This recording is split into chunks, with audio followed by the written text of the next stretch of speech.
A paz do Senhor Jesus Cristo, meus queridos irmãos e irmãs. Faremos hoje uma análise exegética do Salmo 48, a partir de uma perspectiva judaica tradicional, considerando o contexto cultural, religioso e linguístico do mundo hebraico antigo. Vamos versículo por versículo do texto, dentro do Tanakh, a Bíblia hebraica. Vamos iniciar nosso estudo? Preparados? Vamos em frente então. O título do Terrelim 48 é Shir Mizmor Livnei Koar, ou seja, Cântico, Salmo dos Filhos de Corá. Na tradição judaica, os filhos de Corá são associados ao serviço levítico no templo, conforme Números 26:11 e 1 Crônicas 9:19. Seus salmos frequentemente exaltam Sião, o templo e a presença manifesta de Deus. O Salmo 48 é classificada como Shir Tzion, ou seja, um salmo de Sião, cujo foco é a eleição divina de Jerusalém como centro espiritual e político de Israel.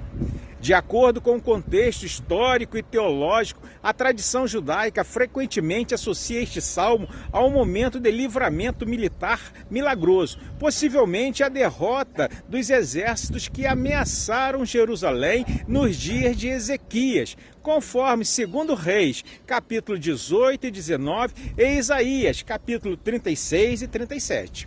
Ou um paradigma teológico atemporal, Sião como cidade inviolável, enquanto Deus nela habita. Mais do que um evento específico, o Salmo expressa uma teologia da confiança. A segurança de Jerusalém não depende de muros ou exércitos, mas da Shekinah, a presença divina. Este salmo pode ser dividido em 4 seções. A primeira, dos versículos 1 a 3, onde encontramos o louvor à grandeza do Yud-Re, Vav-Re em Sião. A segunda seção compreende os versos de 4 a 7, onde se narra a derrota dos inimigos da cidade de Deus. A penúltima seção engloba os versículos de 8 a 11, onde há a confirmação histórica e experiencial da fidelidade divina.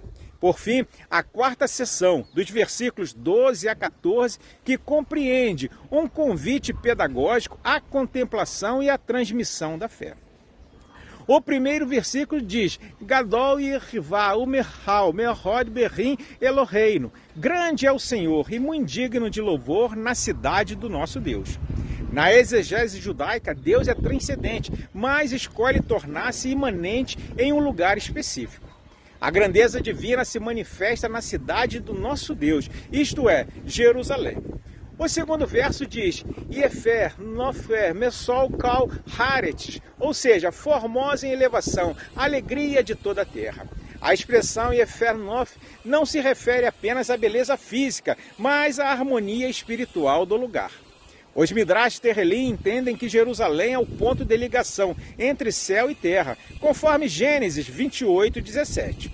Ainda no verso 2 encontramos a expressão Yalcatel Tizafon, que literalmente é traduzido como os lados do norte.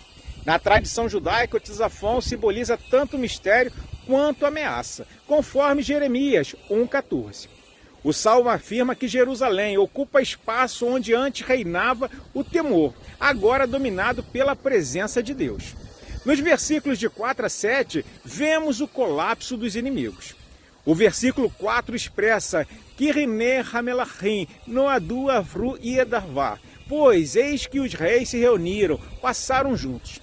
A coalizão de reis representa as potências do mundo. Contudo, o verso 5 diz, Raul Ken Tamaú, Nivalhu Nepazu, viram-na e ficaram atônitos, apavoraram-se e fugiram. Na leitura rabínica, trata-se de uma guerra teofânica. Os inimigos não são derrotados por Israel, mas pela manifestação divina. O medo lembra a experiência do Êxodo, conforme Êxodo 15:14 a 16.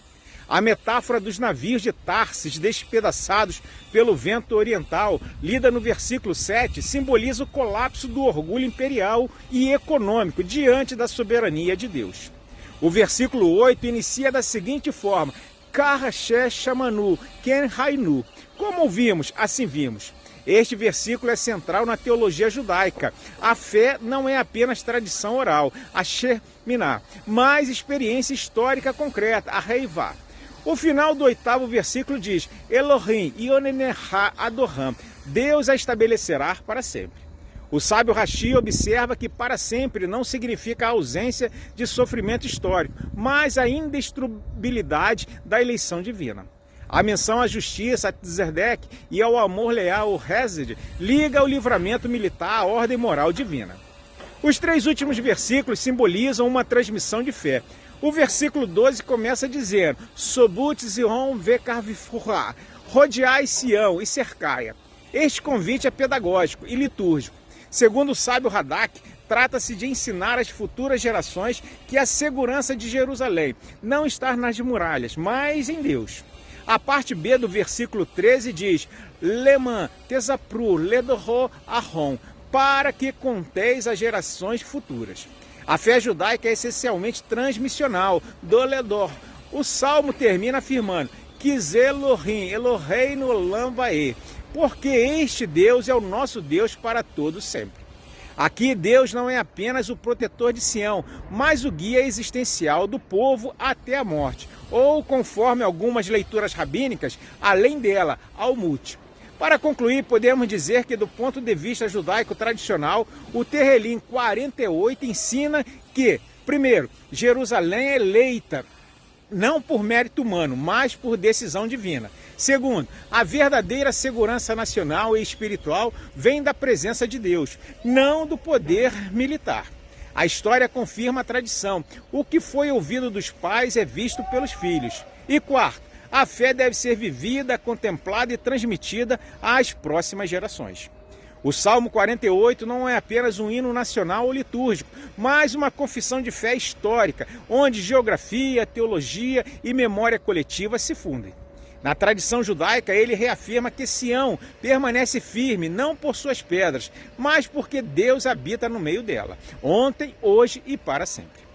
Chegamos assim, meus irmãos, ao final deste vídeo. Esperamos que este estudo do Salmo 48 motive cada um de vocês a nos acompanharem na análise dos salmos seguintes. No próximo vídeo, analisaremos o Salmo 49. Enquanto isso, acessem nosso canal no YouTube.